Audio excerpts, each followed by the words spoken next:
Derman arardım derdime, derdim bana derman olmuş. Geceler boyu içimde sessiz bir ateş yanmış. Yollar uzun, gönül yorgun, bir ses çağırır derinden. Kayboldum sandığım anda, umut doğmuş gözlerimde.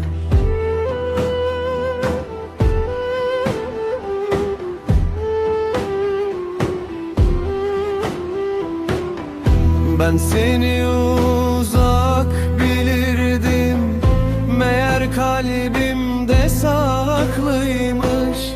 Her yalnız kaldığım yerde adın bana ışık olmuş. Ah gönlüm susma söyle, içimde kopan fırtına. Bir damla sevda uğruna düştüm aşkın yollarına.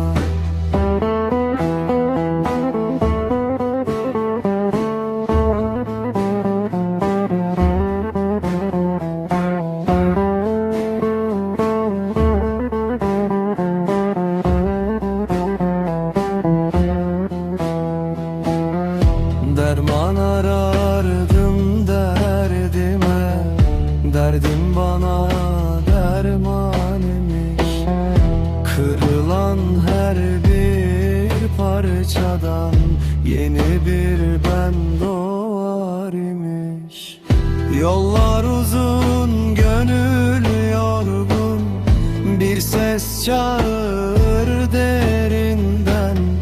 Kayboldum sandığım anda, umut doğmuş gözlerimden.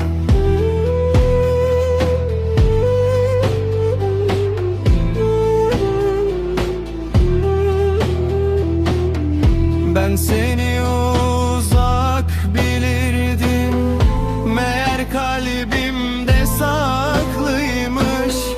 Her yalnız kaldığım yerde adın bana ışık olmuş. Ah gönlüm susma söyle, içimde kopan fırtına.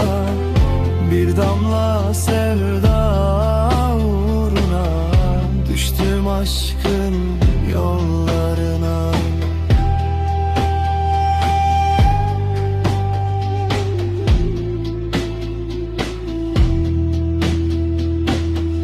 Derman arardım derdime, derdim bana derman imiş. Kırılan her bir parçadan yeni bir ben doğar.